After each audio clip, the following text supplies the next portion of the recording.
سرکار دو جہاں حضرت محمد الرسول اللہ صلی اللہ تعالی علیہ وسلم کی ولادت باسعادت، آپ کی تشریف آوری، آپ کا دنیا میں جلوہ فروز ہونا مختصراً عرض کیا تھا۔ مالک کائنات نے انسانیت پر کرم فرمایا، انسانیت پر احسان فرمایا کہ ان کو ایسا نبی، ایسا محبوب، ایسا حبیب عطا کیا جس کے دیدار کے لیے عرش عظیم کے فرشتے بھی بےتاب تھے، آسمانوں اور بیت المعمور میں رہنے والے فرشتے بھی دیدار کو ترستے تھے۔ آمنہ کی جھولی میں ایسا در یتیم بھیجا جو یتیموں کے والی بنے، غریبوں کے حامی بنے، غلاموں کے آقا بنے اور اپنوں کے سردار بنے۔ جو مدتوں سے لڑائیوں میں مشغول تھے ان کو آپس میں بھائی بنا دیا، جو راہزن تھے ان کو محافظ بنا دیا، جو دشمن تھے ان کو دوست بنا دیا، جو دوسروں کا خون پیا کرتے تھے ان کو اتنی بڑی تعلیم دی کہ خود درختوں کے پتے چبائے اور دشمن کو روٹی کھلائے۔ جو لوگ دوسروں کی بہو بیٹیوں کی آبرو خراب کرنے کے درپے رہتے تھے ان کو تعلیم دی کہ وہ دوسروں کی عزت کی حفاظت کریں۔ انسانیت دم توڑ چکی تھی، انسان تباہ ہو گیا تھا۔ اللہ پاک نے کرم فرمایا کہ محمد عربی صلی اللہ علیہ وسلم کو بھیجا، اور آپ نے فرمایا لوگوں عربوں کی برائی نہ کیا کرو، عرب والوں کی برائی نہ کیا کرو۔ یہ نہیں فرمایا کہ وہ تم سے زیادہ حسین ہیں، یہ نہیں فرمایا کہ قد و قامت میں زیادہ ہیں، یہ نہیں فرمایا کہ وہ دولت مند ہے یا ان کے اندر فلاں خوبی ہے یا فلانا وصف ہے۔ ارشاد فرمایا لوگوں عربوں کا لحاظ کرو۔ کیوں؟ فرمایا میں عربی، خدا کا قرآن عربی، جنتیوں کی زبان عربی، اس لیے عربوں کا لحاظ کیا کرو۔ اور ارشاد فرمایا مدنی کریم صلی اللہ تعالی علیہ وسلم نے او لوگوں مجھے اللہ پاک نے رحمت والی چادر اڑا کر کے بھیجا ہے، میں تمہاری اصلاح کرنے آیا ہوں، میں تمہیں ہدایت دینے کے لیے آیا،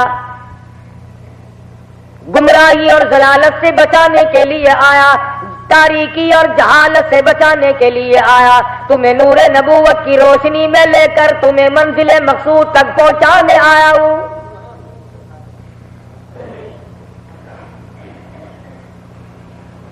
اللہ پاک نے کتنی بڑی دولت مسلمانوں کو عطا فرمائی، کتنی بڑی کریمی فرمائی، محمد عربی صلی اللہ تعالی علیہ وسلم کا امتی بنا دیا۔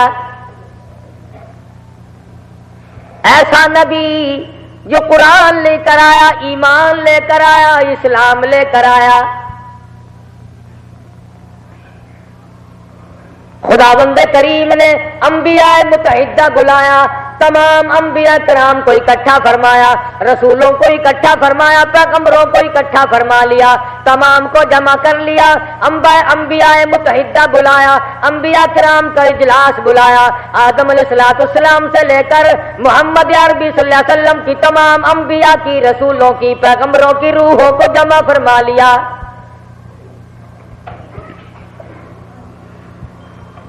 تمام روحوں کو، کلیم اللہ کی روح موجود تھی، خلیل اللہ کی روح موجود تھی، ذبیح اللہ کی روح موجود تھی، موسیٰ کلیم اللہ کی روح موجود تھی، عیسیٰ روح اللہ کی روح موجود تھی، آدم صفی اللہ کی روح موجود تھی، نوح نجی اللہ کی روح موجود تھی، یعقوب علیہ السلام کی روح موجود تھی، یوسف علیہ السلام کی روح موجود تھی، ایوب علیہ السلام کی روح موجود تھی۔ تمام انبیاء کرام کو، تمام کی تمام کو اکٹھا فرما لیا، فرمایا وَإِذْ أَخَذَ اللَّهُ مِيثَاقَ النَّبِيِّينَ۔ خدا کی قسم اس جلسے کا کیا کہنا، اس جلسے کی عظمتوں کا کیا کہنا، اس کانفرنس کا کیا کہنا جس کی صدارت خود خدا نے کی ہو۔ صدر خداوند کریم ہے، سارے انبیاء موجود ہیں، سارے رسول موجود ہیں، تمام پاک روحیں موجود ہیں۔ فرمایا وَإِذْ أَخَذَ اللَّهُ، اللہ پاک نے تمام انبیاء کرام سے معاہدہ لیا، اقرار نامہ لیا، حلف اٹھوایا آج دستور ساز اسمبلیوں میں حلف اٹھوائے جاتے ہیں، ہائی کورٹوں کے ججوں سے حلف لیے جاتے ہیں، سپریم کورٹ کے ججوں سے حلف لیے جاتے ہیں، وزارت اور صدارت کے حلف لیے جاتے ہیں، پروردگار عالم تمام انبیاء کرام سے حلف لے رہے ہیں۔ وَإِذْ أَخَذَ اللَّهُ مِيثَاقَ النَّبِيِّينَ، اللہ پاک سارے انبیاء سے معاہدہ لے رہے ہیں، اقرار نامہ پور کرا رہے ہیں، حلف نامہ اٹھوا رہے ہیں، حلف لے رہے ہیں۔ میثاق النبیین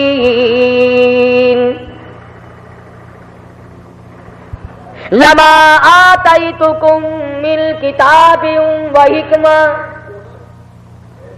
تمہیں میری طرف سے کتاب بھی ملے گی، حکمت بھی ملے گی، اور میرے نبیوں اور میرے نمائندوں اور میرے پیغمبروں، اے میرے رسولوں، اے میرے نمائندوں، اے میرا نام بلند کرتے کرتے اتنی مار کھانے والوں، 950 برس تک مار کھاؤ، اف نہ کرو۔ اور میرے پیغمبروں، میرے نام پر تمہارا سر کٹ جائے، اف کرنے کی اجازت نہیں۔ اور زکریا نبی علیہ السلام، چر کر ٹکڑے ہو جانا مگر اف نہ کرنا، سارا بدن کیڑوں نے کھا کے ختم کر دیا، اف نہ کرنا۔ کنویں میں پڑے رہنا، اف نہ کرنا، بے گناہ جیل میں 14 سال کاٹ دینا مگر کیوں کرنے کی اجازت نہیں۔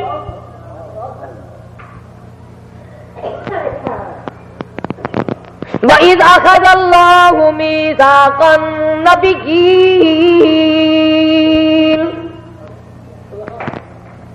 میثاق لیا، وعدہ لیا، اقرار لیا، حلف لیا۔ لما آتیتکم من کتاب و حکمہ، میری طرف سے تمہیں کتابیں ملیں گی، حکمت ملے گی۔ ثم جاءکم رسول،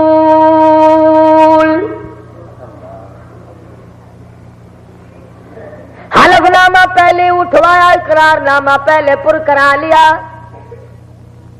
عہد و پیمان لے لیا، پکی بات کرا لی، حکمت آئے گی، کتابیں آئیں گی۔ ثم جاءکم رسول مصدق لما معکم، پھر میرا ایک رسول آئے گا، پھر میرا ایک محبوب آئے گا، پھر آمنہ کا در یتیم آئے گا، پھر کالی کملی والا آئے گا۔ ثم جاءکم رسول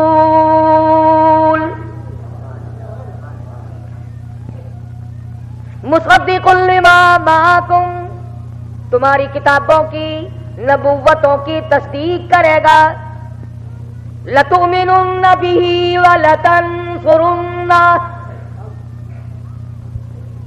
وعدہ کرو، اقرار کرو، تم سب میرے نبی کی امداد کرو گے، تم تمام کے تمام میرے نبی کی نصرت کرو گے، میرے نبی کا عہد و پیمان نبھاؤ گے، میرے نبی کی نبوت کو تسلیم کرو گے، رسالت کو تسلیم کرو گے، میرے نبی کے لائے ہوئے قرآن کو دل سے مانو گے، زبان سے اقرار کرو گے، ایوان صدر میں چلاؤ گے، اسمبلی میں اس کو بالا تر سمجھو گے، مارکیٹ میں جگہ دو گے، خاندان میں جگہ دو گے، شادی میں قرآن کو لاؤ گے، غمی میں قرآن کو لاؤ گے، ہائی کورٹ میں قرآن کو لاؤ گے، سپریم کورٹ میں قرآن کو لاؤ گے، سیشن کورٹ میں قرآن کو لاؤ گے، سول کورٹ میں قرآن کو لاؤ گے۔ لَتُؤْمِنُنَّ بِهِ وَلَتَنصُرُنَّهُ، اقرار کرو، تم تمام کے تمام باوجود رسول ہونے کے، انبیاء ہونے کے، نبی ہونے کے، میرے نبی پر تمام چیزوں میں ایمان لاؤ گے۔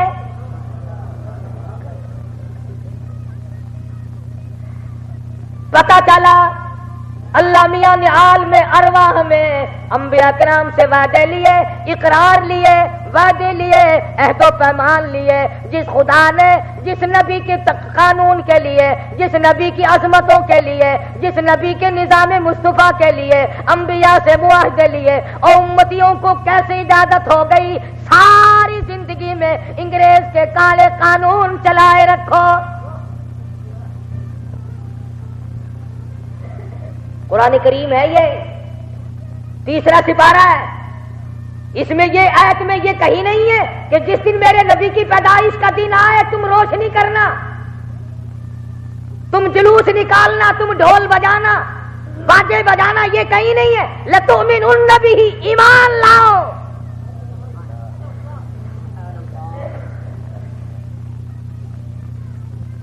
مٹھائیاں بانٹنے کے لیے خدا نے حکم نہیں دیا، خدا نہیں کہہ رہا کہ مٹھائی تقسیم کرو، بنگڑے ڈالو، باجے بجاؤ۔ فرمایا کلیم اللہ، بے شک تیری نبوت صحیح، توجہ کرو، او خلیل اللہ بے شک تیری نبوت بھی صحیح، ذبیح اللہ تیری نبوت بھی صحیح، عیسیٰ روح اللہ تیری نبوت بھی کامل، نوح نجی اللہ تیری نبوت بھی کامل، رسالت کامل، یعقوب علیہ السلام، یوسف علیہ السلام، اسحاق علیہ السلام تمہاری نبوت بھی کامل، مگر جس وقت آ جائے ثم جاءکم رسول، جب آ جائے میرا نبی اور اس کی شریعت اور میرا دیا ہوا قرآن جب آ جائے، فرمایا اپنے شاگردوں سے یوں بولے حضرت عیسیٰ مسیح بعد میرے آئے گا مجھ سے بھی ایک اچھا نبی، محمد مصطفیٰ کی شان میں قرآن اترے گا، رہے اب تک میں رکھی ہوئی انجیل سے کہہ دو۔ اللہ میاں کہتا ہے آیا میرا نبی، لَتُؤْمِنُنَّ بِهِ وَلَتَنْصُرُنَّ، اقرار کرو، وعدہ کرو کہ تعاون بھی کرو گے، تصدیق بھی کرو گے، ایمان بھی لاؤ گے، تمام چیزوں میں مکمل ہے میرا نبی۔ سیرت کے اعتبار سے بھی، صورت کے اعتبار سے بھی فرمایا کہ میں نے ہر صورت اپنی مرضی سے بنائی، ہر شکل اپنی مرضی سے بنائی۔ حسان بن ثابت رضی اللہ تعالی عنہ کہتا ہے، صحابی ہے نبی کریم صلی اللہ علیہ وسلم کا، کہتا ہے اللہ میاں نے فرمایا میرے محبوب میں نے تیری شکل تیری صورت تیرے سے پوچھ کے بنائی، تجھ سے پوچھ کے بنائی، کیسی تیری صورت بناؤں، کیسا تیرا قد و قامت بناؤں۔ قال اقررتم واخذتم على ذلكم مصری، ہاں انبیاء کرام بولو، کیا تم سب نے اقرار کر لیا؟ قالوا اقررنا، ہاں ہم تمام کے تمام اقرار کرتے ہیں، وعدہ کرتے ہیں۔ قال فاشهدوا وانا معكم من الشاہدین، اللہ میاں فرماتے ہیں جاؤ سارے گواہ ہو جاؤ، میں بھی گواہ تم بھی گواہ، میرا نبی سچا، نبوت سچی، پیغمبری سچی، رسالت سچی، زبان سچی، کردار سچا، اخلاق سچے، قرآن سچا، دین سچا، ایمان سچا۔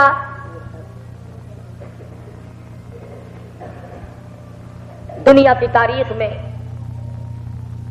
نرالا دن تھا وہ جس دن محمد عربی صلی اللہ علیہ وسلم دنیا میں جلوہ افروز ہوئے۔ حضرت آمنہ فرماتی ہیں میرے گھر میں اتنا چاندنا ہوا، اتنی روشنی ہوئی کہ قیصر و کسریٰ کے مینارے مجھے نظر آ گئے۔ کیا کہنا ہے نبی صلی اللہ علیہ وسلم کی عظمتوں کا، کس طرح نوازا اور کس طرح سے نواز دیا۔ پھر مدنی کریم صلی اللہ تعالی علیہ وسلم کا بچپن بھی نرالا، سیدہ حلیمہ رضی اللہ تعالیٰ عنہ فرماتی ہیں میں نے 2-2.5 برس تک دودھ پلایا. کبھی کبھی میں فرط محبت میں آ کر کے دوسرے بھائی کے نام کا دودھ بھی پلانے کو دل چاہتا تو مدنی کریم صلی اللہ علیہ وسلم کبھی منہ نہیں لگاتے تھے، اس لیے کہ اگر میں نے دوسرے کا حق پی لیا کل قرآن کیسے پڑھوں گا، کل قرآن لوگوں تک کیسے پہنچایا جائے گا.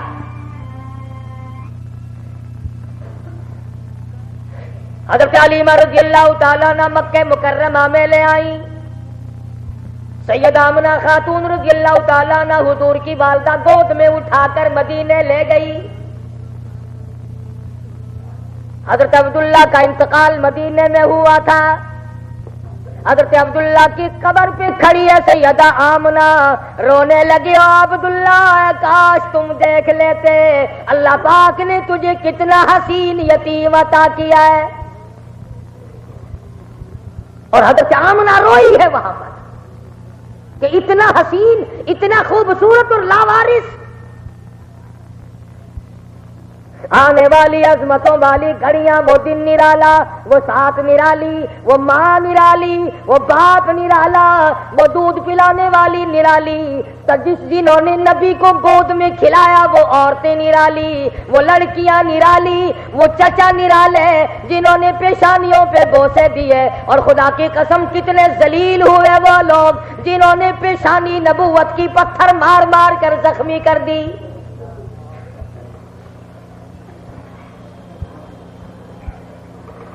یہی 12 ربیع الاول پیدائش میں اختلاف ہے. بعض مفسرین کہتے ہیں 9 کو ہوئی، بعض کہتے ہیں 10 کو ہوئی، بعض مورخین نے لکھا 11 کو ہوئی. وفات میں کسی کا اختلاف نہیں. اللہ بڑا بے نیاز ہے، وہ جانتا تھا کہ مسلمان قوم ہے، نبی کی آمد میں خوشی میں اچھلنے لگے گی، نبی کی آمد کی خوشی میں بھنگڑا ڈالیں گے، ڈھول بجائیں گے، طبلے سرنگی کھڑکائیں گے، گانے گائیں گے، نام میرے نبی کی آمد کا لیں گے، گانے کنجریوں کے رکاجوں پہ چلائیں گے. اللہ پاک جانتا تھا، فرمایا زیادہ خوشی نہ مناؤ، اسی دن میں وفات رکھ دی.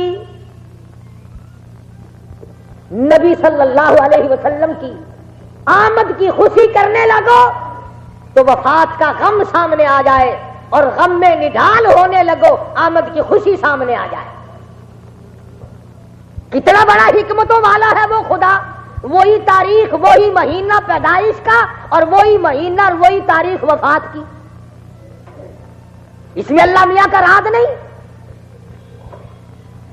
وہ اس پہ قادر تھا کہ پیدائش اور مہینے میں ہوتی اور آمد اور مہینے میں ہوتی اور وفات دوسرے مہینوں میں ہو جاتی. اللہ پاک بے نیاز ہے، ہمارے حالات سے واقف تھا کہ یہ لوگ ایسا کریں گے. تو پروردگار عالم نے خوشی کو اس طرح پہ ٹھکانے لگا دیا کہ نبی کی وفات آ گئی، اور غم کو اس طرح مٹا دیا، نبی کی آمد کا مسرت کا دن بنا دیا. امام الانبیاء صلی اللہ تعالی علیہ وسلم 1,24,000 انبیاء کے سردار، ساری دنیا کے سردار، ساری کائنات کی سردار، ستاروں کے نبی، چاند سورج کے نبی، رات دن کے نبی، فرشتوں کے نبی، آسمان والوں کے نبی، زمین والوں کے نبی، سمندر والوں کے نبی، سوراخوں میں رہنے والوں کے نبی، گھونسلوں میں رہنے والے پرندوں کے نبی، اور نبیوں کے نبی. یہی دن تھا. بیمار ہے، بے ہوشی بڑھتی جاتی ہے، شدت کا بخار ہے، کبھی ہوش میں آتی ہے، کبھی بے ہوشی طاری ہو جاتی ہے. مدینے میں اندھیرا چھا جاتا ہے. آج نبی صلی اللہ علیہ وسلم بے ہوش ہے.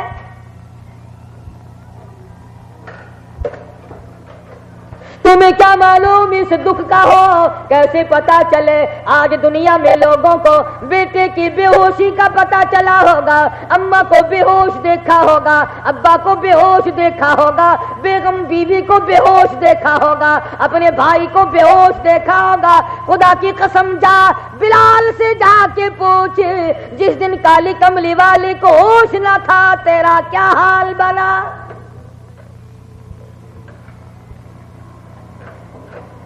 بے ہوشی ہے، پھر ہوش آ جاتا ہے۔ افاقہ ہوا، فرمایا اصل اللہ، کیا لوگوں نے نماز پڑھی ہے؟ اللہ اللہ، نبی آخر الزماں پیغمبر محمد عربی صلی اللہ علیہ وسلم کائنات کا سردار ہے، رحمت للعالمین ہے، ساقی کوثر ہے، شافع حشر ہے، مگر نماز کا خیال ہے۔ فرمایا صلی اللہ، کیا لوگوں نے نماز پڑھی ہے؟ جواب دیا گیا قالوا لا بل ينتظرون، نہیں پڑھی بلکہ آپ کا انتظار ہو رہا ہے۔ فرمایا مری ابا بکر ان یصلی الناس، میری طرف سے ابو بکر کو حکم دو میرے مصلی پہ کھڑا ہو کر نمازیں پڑھائے، جانشین بناتا ہوں، میں اپنا وارث بناتا ہوں، میری جگہ ابو بکر صدیق نماز پڑھائے۔ علماء کرام نے لکھا ہے کہ حضرت عائشہ صدیقہ رضی اللہ تعالی عنہا عرض کرنے لگی، میرے محبوب کسی اور کو حکم دے دو، میرے ابا کو تو پہلے ہی کئی دن روتے روتے گزر گئے، جب سے اذا جاء نصر اللہ کی سورت کا نزول ہوا ہے میرا ابا رات دن روتا ہے۔ مدینے والے خوشی مناتے ہیں، لوگ خوشی منا رہے ہیں، پر میرا ابا کہتا ہے یار کی جدائی کا وقت آ پہنچا۔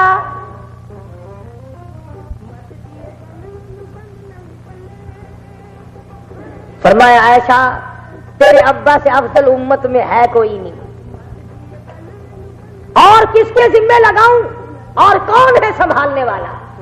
اور کس کے ذمہ لگایا جا سکتا ہے؟ صدیق اکبر رضی اللہ تعالی عنہ نے تعمیل ارشاد میں مصلی پہ کھڑے ہو کر نماز پڑھانی شروع فرمائی۔ حضرت عائشہ صدیقہ رضی اللہ تعالی عنہ فرماتی ہیں کہ حضور صلی اللہ علیہ وسلم نے پردہ اٹھا کر صدیق اکبر کو امامت فرماتے ہوئے دیکھا تو بڑے خوش ہوئے اور تسلی فرمائی کہ میری امت میرے بعد تمام چیزوں کو سنبھالنا جان گئی، امامت بھی سنبھال لیں گے، قیادت بھی سنبھال لیں گے، جہاد فی سبیل اللہ کو بھی سنبھال لیں گے۔ جب سے مسلمانوں میں سے جہاد گیا مسلمان بے عزت ہو کے مر رہا ہے۔ آؤ میں تمہیں پیغام دوں آخر الزماں پیغمبر کی پیدائش کے دن پر کہ یہ دیوبندی بریلوی کے جھگڑے چھوڑ دو، یہ مقلد اور غیر مقلد کے جھگڑے چھوڑ دو۔ خدا کی قسم افغانستان کے خانوں کی وہ لڑکیاں جن کا بال